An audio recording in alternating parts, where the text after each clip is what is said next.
The phone rang, displaying an unfamiliar number. Who could be calling? Hello? Hello. This is James, your son. A voice came through. My heart skipped a beat. It's fine that you divorced my dad, but it's a problem if you don't fulfill your responsibilities as a mother. I mean, I'm already a high school student. Can't you stop involving me in the mess between you two? My mind raced as I struggled to comprehend. What? What are you talking about? And why are you calling me? I'm telling you to pay my child support and tuition fee. The root cause of all this is your infidelity, and now you're trying to take money from my dad. You've got some nerve, James continued, his voice escalating. Anger surged within me. Who do you think you're talking to? I have no recollection of having a child. Have you gone crazy, or are you trying to avoid pain by playing games? Don't mess with me, James retorted. But I wasn't joking. James must think I'm messing with him, but I'm surprisingly serious. As I said earlier, James is not my child. About 14 years ago, I was married to my ex-husband, and we were approaching our 3rd year together. Until then, our relationship hadn't changed much, and we got along fairly well. However, one thing felt unnatural: the issue of children. Before marriage, I had expressed my desire to have children soon. Yet 3 years into our marriage, my husband had never brought up the subject. It's been 3 years. What about having a child? I finally broached the topic. His response was dismissive. Oh yeah, but I'm busy with work right now. When will you not be busy? You always say that, and it's been dragging on until now. Our conversation took a strange turn, leaving me unsettled.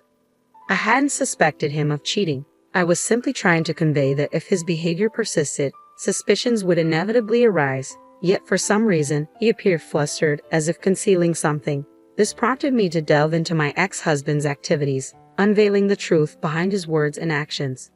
Upon confronting him, his demeanor and the truth about his purported business trips painted a damning picture. It wasn't merely an affair, he was leading a double life. Half the month he was with me, and the other half with another family. What shocked me most was discovering that the other woman had a child. James, the same child who had called me earlier. At the time, James was merely 2 years old, oblivious to the complexities surrounding him. Was this a blessing in disguise? Regardless, someone was bound to be hurt. Deciding to confront the other woman, I approached her in the following days.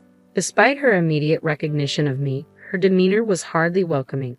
Amidst the tense atmosphere, I wasted no time in addressing my concerns. I questioned the morality of my ex-husband's double life and sought clarity regarding the child's parentage. Her response was disconcertingly composed. She showed no signs of guilt or remorse. Confidently, she asserted her role as James's mother, contrasting starkly with my ex-husband's attempts at concealment.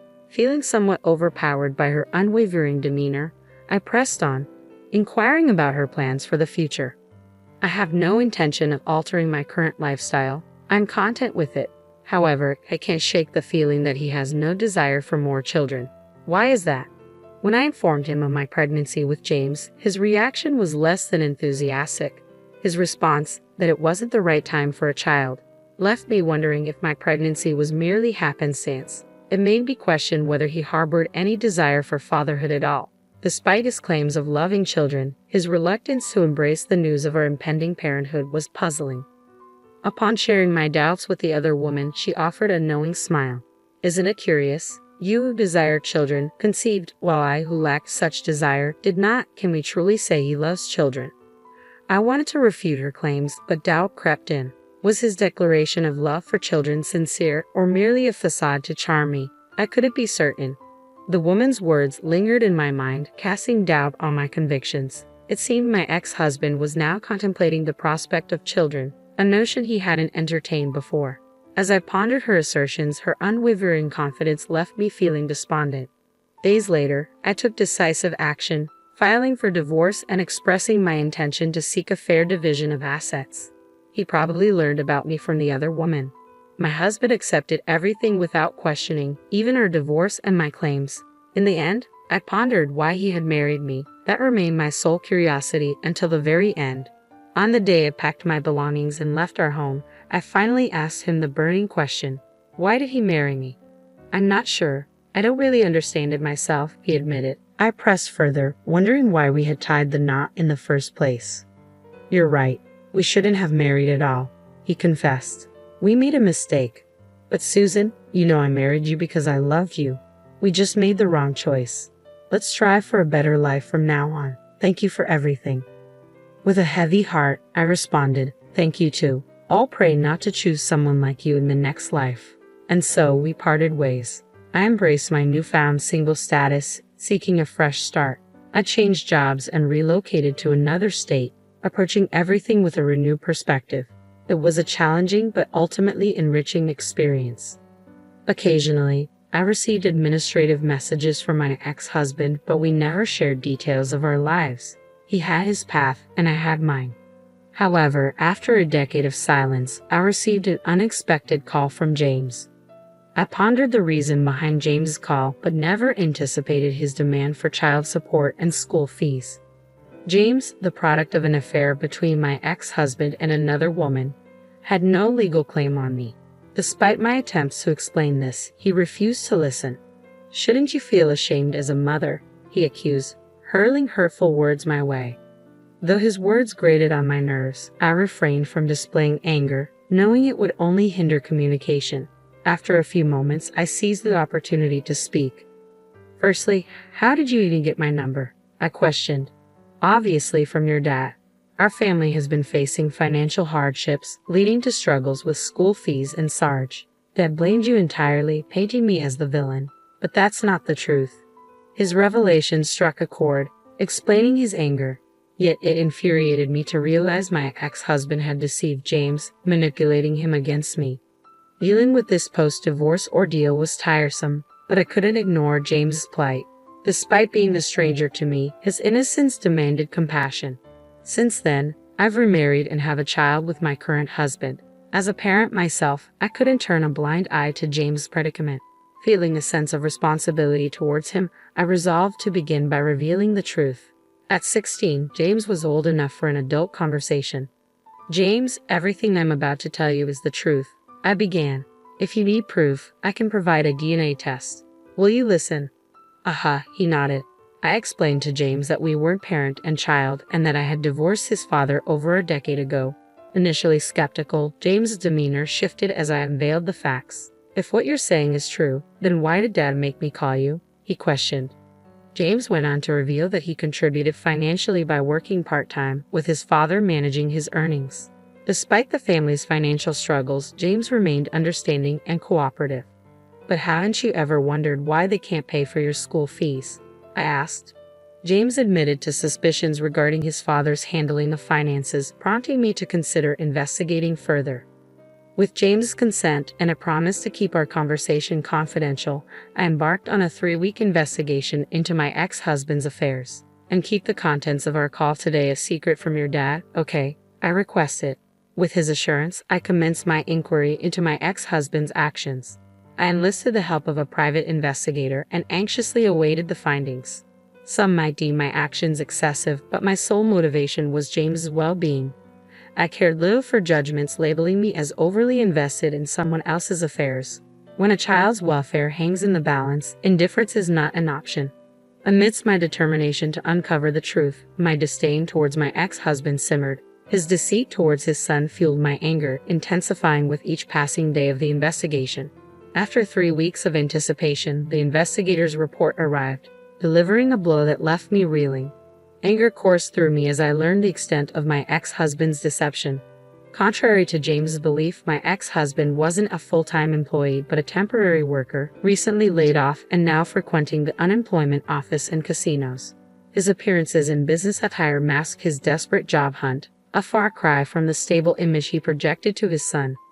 Worse still, my ex-husband shamelessly extorted money from James under the guise of remorse, only to squander it on frivolous pursuits. James's generosity, born from compassion, inadvertently funded his father's reckless habits.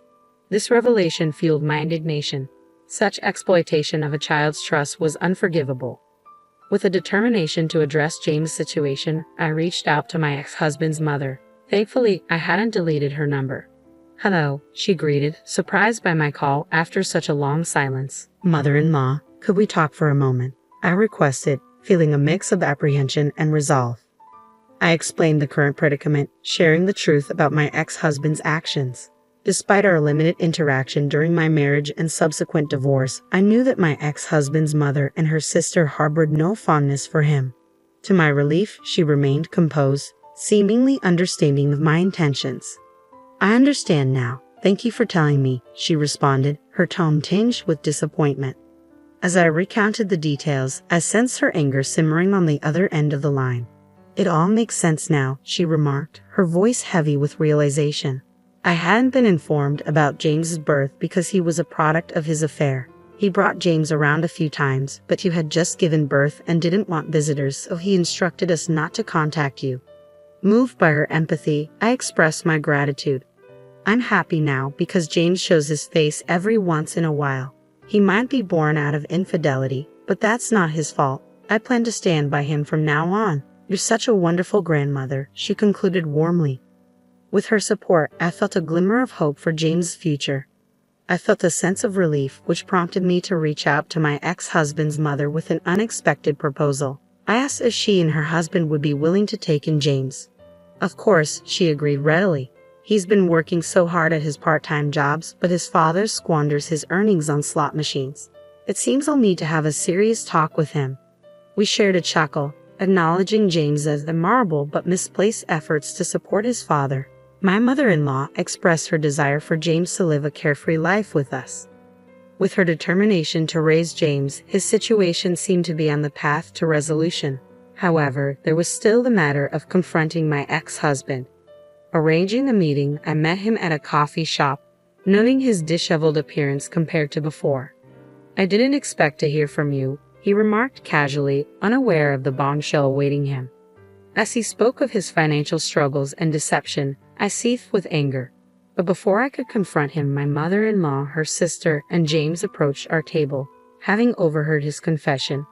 They didn't hold back, condemning his actions and character. My ex-husband, caught off guard, could only stammer in response. Witnessing his true nature exposed, my ex-husband faced the consequences. Under my in-law's guidance, he was put to manual labor, his earnings deducted as child support for James' expenses. Meanwhile, James found solace with my in-laws, distancing himself from his father's toxicity. He embraced his grandparents' kindness, embodying the innocence of youth. Reflecting on my actions, I pondered their righteousness. Yet seeing James' improved circumstances, I harbored hope for his happiness. As my mother-in-law once said, "There are no sins in a child."